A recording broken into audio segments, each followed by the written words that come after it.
کہ امام حسین کے لیے حضور خواجہ خواجہ نے کہا تھا سرداد نہ داد دست یزید. امام حسین نے ہاتھ نہیں دیا، سر دے دیا. سبحان اللہ.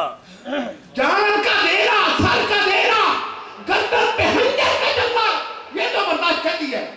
امام حسین رضی اللہ تعالیٰ عنہ نے کتنی بڑی قربانی پیش کی. کربلا کے میدان کا تصور کرو آنکھوں کے سامنے. میرا امام جب کربلا کے میدان میں جانے لگے وہ کیا تصور ہوگا، وہ کیا عالم ہوگا، وہ کیا منظر ہوگا جب آقا حسین سیدہ طیبہ طاہرہ ثانی زہرا کو، سیدہ زینب کو یہ کہہ رہے تھے کہ زینب حسین کا امتحان پورا ہونے والا ہے اور اب تیرا امتحان شروع ہونے والا ہے. قربانی معمولی قربانی ہے. حضرت شاہ ولی اللہ مودودی سے دل بھی کہتی ہے کہ میدان نینوا میں، میدان کربلا میں جہاں ظلم و ستم کی، جہاں اس حد تک ظلم و ستم ہوا کہ اونٹوں کے پتے بھی زہر بن گئے اور اونٹوں کے پتے پھٹ گئے میدان کربلا میں، پر علی کا لال وہ صبر کا کوہ گراں بن کے میدان کربلا میں کھڑا ہے. امام حسین رضی اللہ تعالیٰ عنہ نے اتنی بڑی قربانی پیش کی، اتنا بڑا خروج کیا، میدان کربلا تک آئے، مدینہ پاک چھوڑا، مکہ پاک چھوڑا، سر دیا، ہاتھ نہیں دیا.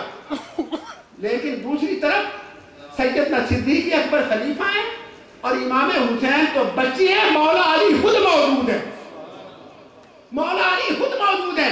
سوال پیدا ہوتا ہے کہ جدید زانی تھا، شرابی تھا، حضور کی شریعت کو پامال کرنے والا تھا، امام حسین ان کے خلاف نکلے ہیں، بیعت نہیں کی. علی اعظم باللہ ابو بکر کی خلافت حق نہیں ہے تو حضرت علی ان کے خلاف کیوں نہیں نکلے؟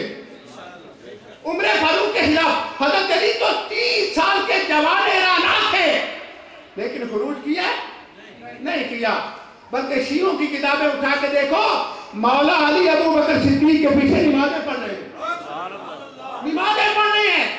امام المتقین آن آدانوں میں مولا علی کو متقین کا امام کہا جاتا ہے اور اہل سنت کا عقیدہ ہے کہ آپ متقین کے امام ہیں، لیکن جو علی کا امام ہے اس کی عظمت کا عالم کیا ہوگا، ان کی عظمت کا عالم کیا ہوگا.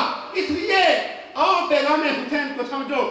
امام حسین رضی اللہ تعالیٰ عنہ نے جہاں ابو بکر صدیق، سیدنا فاروق اعظم، سیدنا عثمان غنی کی خلافت پر مہر تصدیق لگائی ہے، وہاں امام حسین کا دوسرا پیغام یہ ہے کہ مومن وہ، حضور کا سچا غلام وہ ہے جو شرابی کا وفادار نہ ہو، جو زانیوں کے ساتھ بیٹھنے والا نہ ہو، جو بری مجلس میں بیٹھ کے ان کے ساتھ نہ چلنے والا ہو.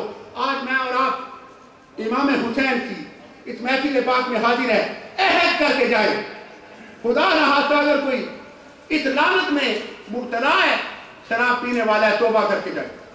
یہ پیغام ہے امام حسین کا. امام حسین کی محفل میں آنا اور پھر وہ کام کرنا جو شیعہ کرنے والا، وہ کام کرنا جو کام یزید کرتا تھا، جو ابن زیاد کے کام ہے، وہ حسین کے غلام کے نہیں ہونے چاہیے.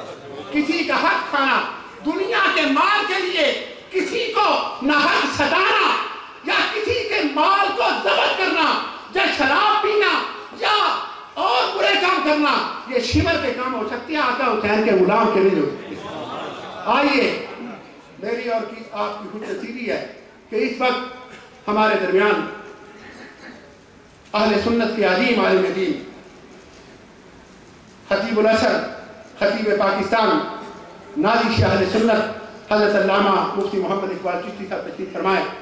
میں حضرت مفتی صاحب کی بلا کے خطاب سے پہلے صرف 2-4 منٹ کے لیے صرف میسج کنوے کرنے کے لیے اپنے بھائی جناب شفیق صدیقی صاحب سے گزارش کروں گا کہ وہ تشریف لائیں اور اپنی حاضری پیش کریں، اپنا پیغام دے. جناب شفیق صدیقی صاحب. نعرہ تکبیر، نعرہ رسالت، نعرہ تحقیق، نعرہ حیدری، بآواز بلند بولو نعرہ حیدری.